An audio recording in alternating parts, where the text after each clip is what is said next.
नमस्कार, तळोदा वृत्तांकनमध्ये आपलं स्वागत आहे। जर आपण नवीन असाल तर कृपया चॅनलला लाईक आणि सबस्क्राइब करा व bell notification all over set करा।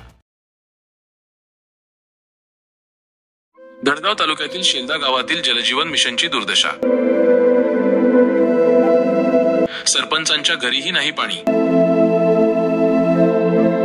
केंद्र सरकारच्या हर घर नल योजनेचा ढोल बडवला जात असला तरी प्रत्यक्षात दुर्गम भागातील आदिवासी गावांची अवस्था अत्यंत बिकट आहे। धडगाव तालुक्यातील शेलदा गावात जलजीवन मिशन योजनेची अंमलबजावणी पूर्णपणे अयशस्वी ठरली आहे। गावातील महिलांना पाण्यासाठी वणवण भटकावे लागत आहे, तर खुद्द सरपंचांच्या घरीही पाणी पोहोचलेले नाही।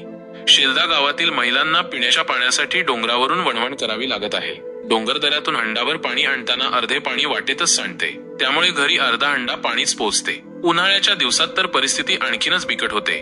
गावाच्या सरपंच दुंगीबाई रेमल पावरा यांच्या घरीही जलजीवन मिशन अंतर्गत पाणी पोहोचलेले नाही, त्यांनाही पाण्यासाठी वणवण करावी लागते। यावरूनच या योजनेची अंमलबजावणी किती निष्काळजीपणे केली जात आहे हे दिसून येते। गावातील 3 पाड्यांपैकी फक्त साऱ्यापाडा येथे 3 टाक्या बांधण्यात आल्या आहेत। वारीपाडा आणि बर्डीपाडा येथे ही योजना पोहोचलेली नाही, त्यामुळे या पाड्यातील लोकांना आजही पाण्यासाठी वणवण करावी लागत आहे। गावातील अंगणवाडीतील मुलांना पोषण आहार शिजवण्यासाठी पाणी मिळत नाही।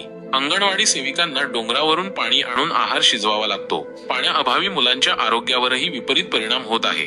शासनाकडे ग्रामस्थांनी मागण्या केल्या आहेत की जमीन नावावर करावी, गावात पाण्याची कायमस्वरूपी सोय करावी, गावाला वीज उपलब्ध करून द्यावी, शाळा, अंगणवाडी आणि ग्रामपंचायत इमारत बांधण्यास वन विभागाने परवानगी द्यावी, पाण्यासाठी हँडपंप खोदू द्यावेत। या समस्यांबाबत ग्रामस्थांनी बिरसा फायटर्सचे राष्ट्रीय अध्यक्ष सुशीलकुमार पावरा आणि धडगाव तालुकाध्यक्ष सुनील तडवी यांच्या नेतृत्वाखाली निवेदन दिले आहे। प्रशासनाने तात्काळ या समस्येकडे लक्ष देऊन ग्रामस्थांना पाणी पुरवठा सुरळीत करावा, अशी मागणी ग्रामस्थांनी केली आहे।